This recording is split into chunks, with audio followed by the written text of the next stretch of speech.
नमस्कार दोस्तों, हिंदी कहानी संसार बाय नीलम में आपका स्वागत है। आज की कहानी है मुंशी प्रेमचंद्र जी द्वारा लिखी सौत। जब रजिया के 2-4 बच्चे होकर मर गए और उम्र ढल गई तो रामू का प्रेम उससे कुछ कम होने लगा और दूसरी शादी के धुन सवार हो गई। आए दिन वह रजिया से झगड़ता और मारपीट करता। अंततः उसने दूसरी शादी कर ही ली। उसकी नई पत्नी का नाम दासी था। गोरा रंग था, बड़ी बड़ी आंखें, जवानी की उम्र। पीली कृसांगी रजिया भला इस नवयौवन के सामने क्या जचती। फिर भी वह जाते हुए स्वामित्व को जितने दिन हो सके अपने अधिकार में रखना चाहती थी। उस घर को उसने मर मर कर बनाया है, उसे सहज ही में नहीं छोड़ सकती। वह इतनी बुद्धू नहीं थी कि घर छोड़कर चली जाए और दासी उस घर में राज करे। उसे यह हरगिज बर्दाश्त नहीं था। एक दिन रजिया ने रामू से कहा, अजी सुनते हो, मेरे पास साड़ी नहीं है, जाकर ला दो। रामू उसके एक दिन पहले दासी के लिए अच्छी सी चुंदरी लाया था। रजिया की मांग सुनकर बोला, मेरे पास पैसे नहीं हैं। रजिया को साड़ी की उतनी चाह नहीं थी जितनी रामू और दासी के आनंद में विघन डालने की। बोली, रुपए नहीं थे तो कल अपनी चहेती के लिए चुंदरी कहाँ से लाए। चुंदरी के बदले उसी दाम में 2 साड़ियां लाते तो एक मेरे काम आ जाती। रामू बोला, मेरी मर्जी, मैं जो चाहूंगा वही करूंगा। तुम बोलने वाली कौन होती हो? तुझे ओढ़ने पहनने का इतना ही शौक है तो काम करो। भगवान ने क्या हाथ पैर नहीं दिए? रात खुलते ही उठकर काम धंधे में लग जाती थी। जब उसकी ढाह में पहर दिन तक पड़ी रहती है तो रुपए क्या आकाश से गिरेंगे?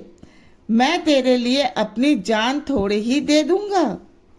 रजिया गुस्से से बोली, तो क्या मैं उसकी नौकरानी हूं कि वह रानी की तरह पड़ी रहे और मैं घर का सारा काम करती रहूं? इतने दिनों तक छाती फाड़ कर काम किया, उसका यह फल मिला। जब मैं कोई काम धंधा नहीं करने वाली। यह सुनकर रामू बोला, तो ठीक है, लेकिन मैं जैसा रखूंगा तुम्हें वैसे ही रहना पड़ेगा। रजिया बोली, तो मेरी भी सुन लो, मेरी इच्छा होगी तो रहूंगी, नहीं तो अलग हो जाऊंगी। रामू चिढ़कर बोला, ठीक है, जैसी तेरी इच्छा हो कर, मेरा गला छोड़। रजिया बोली, ठीक है, आज से तेरा गला छोड़ती हूँ, समझूंगी कि विधवा हो गई। रामू दिल से इतना तो समझता था कि यह गृहस्थी रजिया की जोड़ी हुई है। चाहे उसके रूप में उसके लोचन विलास के लिए आकर्षण न हो, संभव था कि कुछ देर के बाद वह जाकर रजिया को मना लेता। लेकिन दासी भी कूटनीति में कुशल थी। उसने गरम लोहे पर चोटें जमानी शुरू की। बोली, आज देवी जी किस बात पर बिगड़ रही थी? रामू उदास मन से बोला, रजिया तेरी चुनरी के पीछे यह सारा महाभारत रचाए हुए है। कहती है अलग रहूंगी। मैंने कह दिया, तेरी जो इच्छा हो कर। दसिया बोली, यह सब उसके नखरे हैं। वह समझती है कि हम उसके हाथ पांव जोड़ें, उसकी मिन्नतें करें और कुछ नहीं। तुम चुपचाप बैठे रहो, 2-4 दिन में अपने आप ही गर्मी उतर जाएगी। तुम कुछ मत कहना, नहीं तो उसका मिजाज और 7वें आसमान पर चढ़ जाएगा। रामू गंभीर स्वर में बोला, दासी तुम नहीं जानती वह कितनी घमंडी है। वह मुंह से जो कहती है उसे करके दिखाती है। रजिया को भी रामू से ऐसी कृतज्ञता की आशा न थी। वह जब पहले की सी सुंदर नहीं है, इसीलिए रामू को अब उससे प्रेम नहीं है। पुरुष चरित्र में यह कोई साधारण बात नहीं थी, लेकिन रामू उससे अलग रहेगा इसका उसे विश्वास न था। उसने इतना भी न कहा, तू अलग नहीं रह पाएगी, मैं या खुद मर जाऊंगा या तुझे मार डालूंगा, पर तुझे अलग न होने दूंगा। तुझसे मेरा विवाह हुआ है, हंसी मजाक नहीं। तो जब रामू को उसकी परवाह नहीं है तो रामू की क्यों परवाह करे? क्या सभी स्त्रियों के पुरुष बैठे होते हैं? सभी के माँ बाप बेटे पोते होते हैं, उसके लड़के जीते होते हैं। तो मजाल था कि दूसरा विवाह करते और यह दुर्गति करते। इस निर्दयी को मेरे ऊपर इतनी भी दया नहीं आई। इसी सोच विचार में रजिया ने सारी रात काटी। अगले दिन प्रातःकाल वह घर छोड़कर दूसरे गांव चली गई। वह अपने साथ कुछ नहीं ले गई। जो साड़ी उसके बदन पर थी वही उसकी सारी संपत्ति थी। विधाता ने उसके बच्चों को पहले ही छीन लिया था, आज घर भी छीन लिया। रामू उस समय दासी के साथ बैठा हुआ अमोद प्रमोद कर रहा था। रजिया को जाते देखकर शायद वह समझ न सका कि वह घर छोड़कर जा रही है। रजिया ने यही समझा। इस तरह चोरों की भांति वह जाना भी नहीं चाहती थी। वह दासी को, उसके पति को और सारे गांव को दिखा देना चाहती थी कि वह इस घर में धेले की चीज भी नहीं ले जा रही है। गांव वालों की नजरों में रामू का अपमान करना ही उसका लक्ष्य था। उसके चुपचाप चले जाने से तो कुछ भी न होगा। रामू उल्टा सबसे कहेगा, रजिया घर की सारी संपत्ति उठाकर ले गई। उसने रामू को पुचकार कर कहा, संभालो अपना घर, मैं जा रही हूं। तुम्हारे घर का कोई भी सामान अपने साथ नहीं ले जा रही। यह सुनकर रामू एक क्षण के लिए कर्तव्य भ्रष्ट हो गया। क्या कहे, उसके कुछ समझ में नहीं आ रहा था। उसे यह आशा नहीं थी कि रजिया यूं चली जाएगी। उसने सोचा था जब वह घर का सामान ढोकर जाने लगेगी तब वह गांव वालों को दिखाकर उनकी सहानुभूति प्राप्त करेगा। अब क्या करे? दासी बोली, जाकर गांव में ढिंडोरा पीट आओ। यहाँ किसी का डर नहीं है।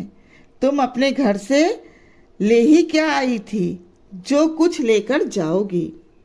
रजिया ने दासी के मुंह लगना अच्छा नहीं समझा। उसने रामू से कहा, सुन रहे हो अपनी चहेती की बातें? फिर भी तुम्हारा मुंह नहीं खुलता। मैं जा रही हूँ, लेकिन दस्सो रानी, तुम भी अधिक दिन तक इस घर में राज नहीं कर सकोगी। भगवान के दरबार में अन्याय नहीं फलता। वह बड़े बड़े घमंडियों का घमंड चूर कर देते हैं। यह कहकर रजिया वहां से चली गई। रजिया जिस नए गांव में आई थी वह रामू के गांव से कुछ ही दूर पर था।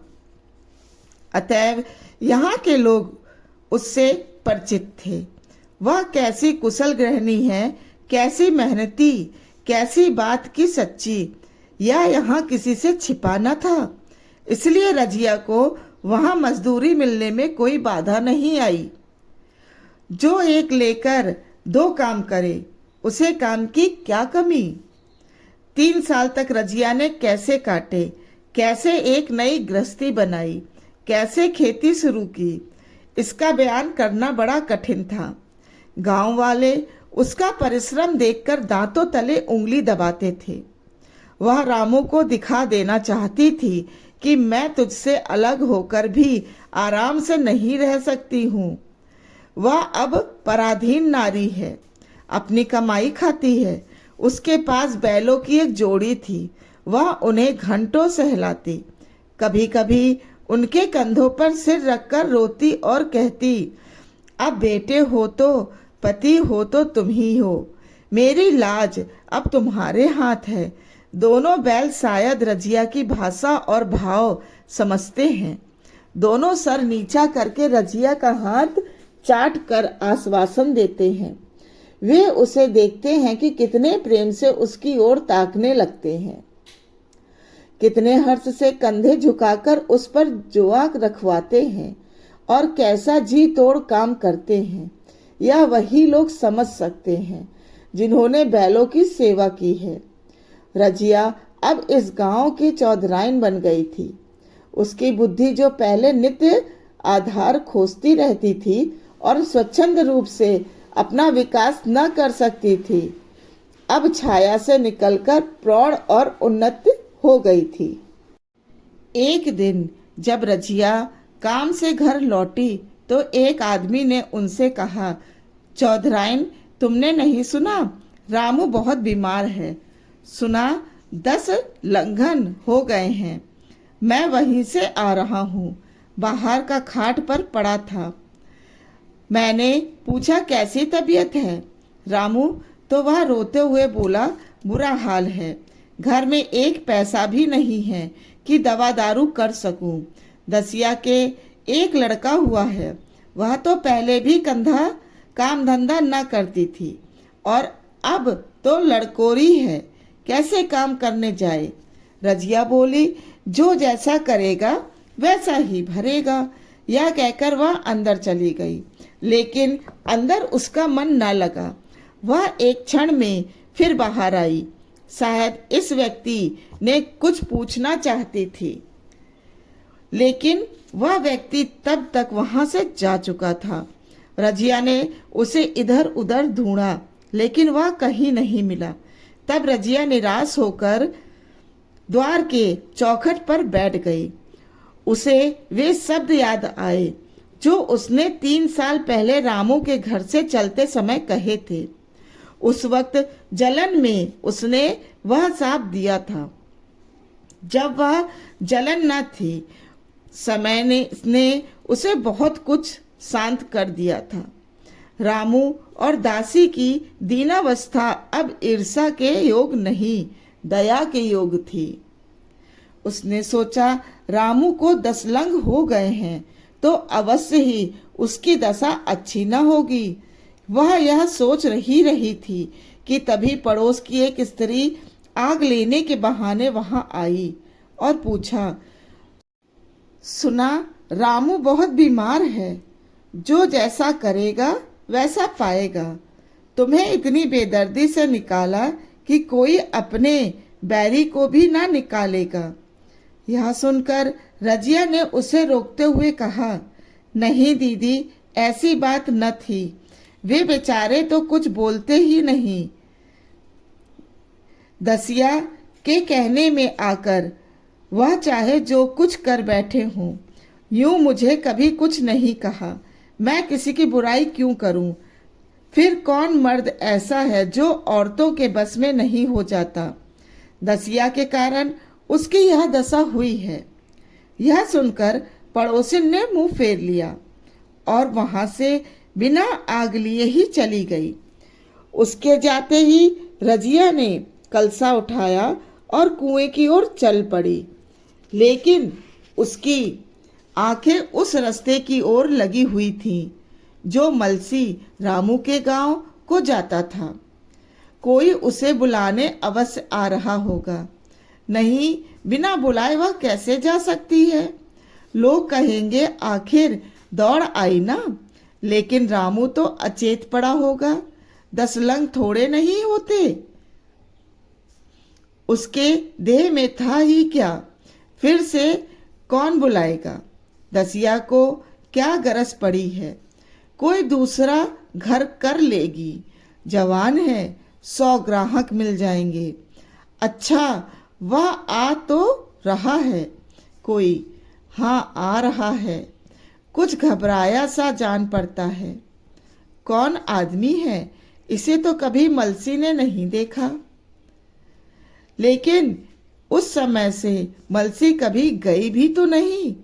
2-4 नए आदमी आकर बसे ही होंगे। राहगीर चुपचाप कुएं के पास से निकला। रजिया ने कलसा जगत पर रख दिया और उसके पास जाकर बोली, तुम्हें रामू महतो ने भेजा है ना? अच्छा तो चलो घर, मैं तुम्हारे साथ चलती हूँ। नहीं, अभी मुझे कुछ देर लगेगी। मैं तुम्हें कुछ रुपए दे दूं, जाकर दसिया को दे देना। कह देना रजिया ने दिए हैं, और कोई काम हो तो बुला भेजे। राहगीर रामू को क्या जाने, वह तो किसी दूसरे गांव का था। पहले तो चकराया, फिर समझ गया। चुपके से रजिया के साथ चला गया और रुपए लेकर चलता बना। बटोही के जाते ही रजिया ने बैलों को पानी दिया, लेकिन मन रामू की ही ओर लगा था। स्नेह स्मृतियां छोटी छोटी तरीकाओं की भांति मन में उदित होती जाती थी। एक बार जब वह बीमार पड़ी थी, वह बात याद आई। 10 साल हो गए, वह कैसे रात दिन उसके सिरहाने बैठा रहता था। खाना पीना तक भूल गया था। उसके मन में आया, क्यों न चलकर देख ही आवे। कोई क्या कहेगा, किसका मुंह है जो कुछ कहे। चोरी करने नहीं जा रही हूँ, उस आदमी के पास जा रही हूँ जिसके पास 15-20 साल रही हूँ। यह सोच विचार कर उसने रामू को देखने का निश्चय कर लिया और सुबह होते ही रामू के गांव की ओर चल पड़ी। इधर रामू को अब मालूम हो गया कि अब वह नहीं बचेगा। दासी सुंदर थी, शौकीन थी और फूहड़ थी। जब पहला नशा उतरा तो ठाठ शुरू हुई। खेती में उपज कम होने लगी और जो भी होती थी वह ऊट पटांग खर्च होती थी।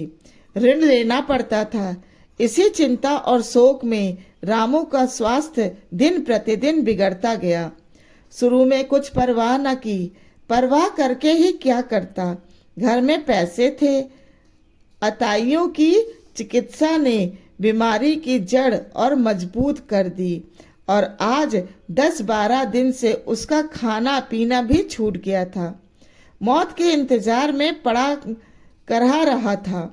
रजिया को याद करके वह बार बार रोता और दासी को कोसता, तेरे ही कारण मैंने उसे घर से निकाला।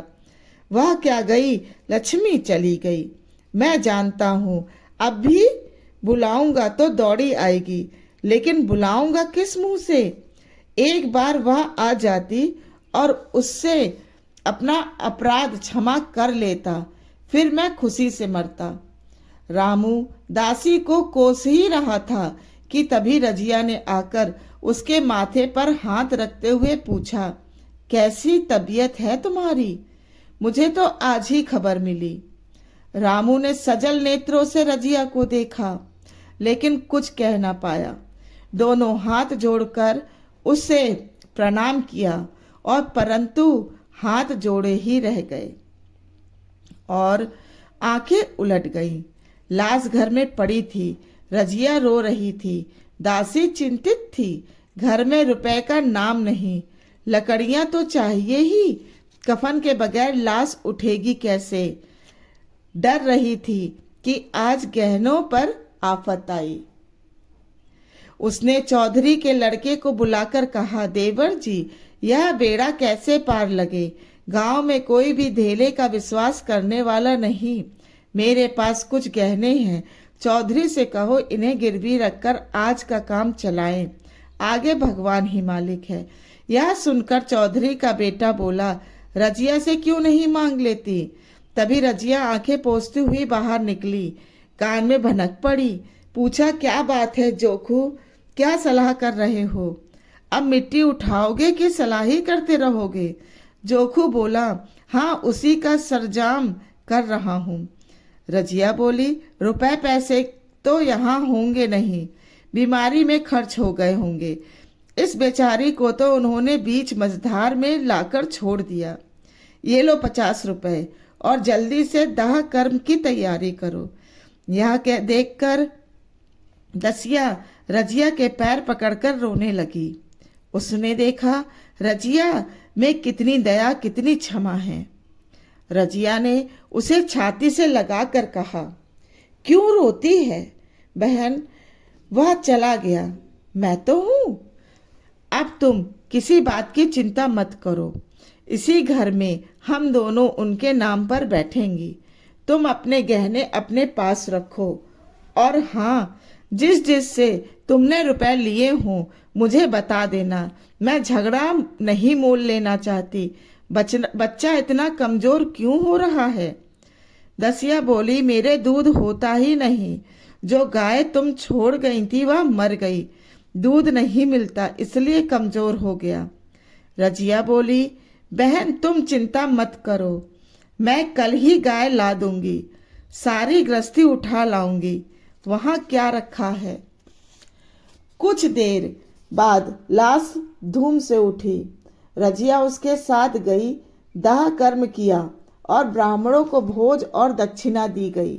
उसके बाद रजिया दूसरे गांव से अपना सारा सामान, बैल गाय ले आई और दासी के साथ रहने लगी। अब दोनों मिलकर काम करती। दासी को अब वह सौत नहीं, बेटी समझती थी। उसका लड़का भीखू भी स्कूल जाने लगा था। उन्हें एक साथ रहते हुए 7 वर्ष बीत गए थे। दसिया के बेटे की सगाई की बातचीत भी पक्की हो गई। इस जाति में बचपन में ही ब्याह हो जाता था। दसिया ने कहा, बहन गहने बनवा कर क्या करोगी? मेरे गहने तो हैं ही। रजिया बोली, नहीं बहन, उसके लिए मैं नए गहने बनवाऊंगी। अभी तो मेरा हाथ चलता है, जब थक जाऊंगी तो जो चाहे करना। तेरे अभी पहनने ओढ़ने के दिन हैं, तू अपने गहने रहने दे। नईन ठकुर सुहाती करके बोली, आज भीखू के बाप होते तो कुछ और ही बात होती। रजिया बोली, वे नहीं है तो क्या हुआ, मैं तो हूं। वे जितना करते मैं उसका दूना करूंगी। जब मैं मर जाऊंगी तब कहना भीखू का बाप नहीं है। विवाह के दिन दसिया को रोते देखकर रजिया ने कहा, बहू तुम रोती क्यों हो? अभी तो मैं जिंदा हूं। घर तुम्हारा है, जैसे चाहो रहो। मुझे एक रोटी बनाकर दे देना बस, और मुझे क्या करना। दसिया उसकी गोद में सिर रखकर रोने लगी। बोली, जीजी तुम मेरी माता हो। आज तुम न होती तो मैं किसके द्वार पर खड़ी होती। मैं दुख से नहीं रोती हूँ, भगवान की दया पर कि कहाँ मैं और कहाँ यह खुशहाली। यह सुनकर रजिया मुस्कुरा कर रो दी। धन्यवाद। अगर आपको ये कहानी अच्छी लगी हो तो प्लीज़ मेरे चैनल को लाइक, शेयर और सब्सक्राइब करिए। मेरे चैनल का नाम है हिंदी कहानी संसार बाय नीलम। धन्यवाद।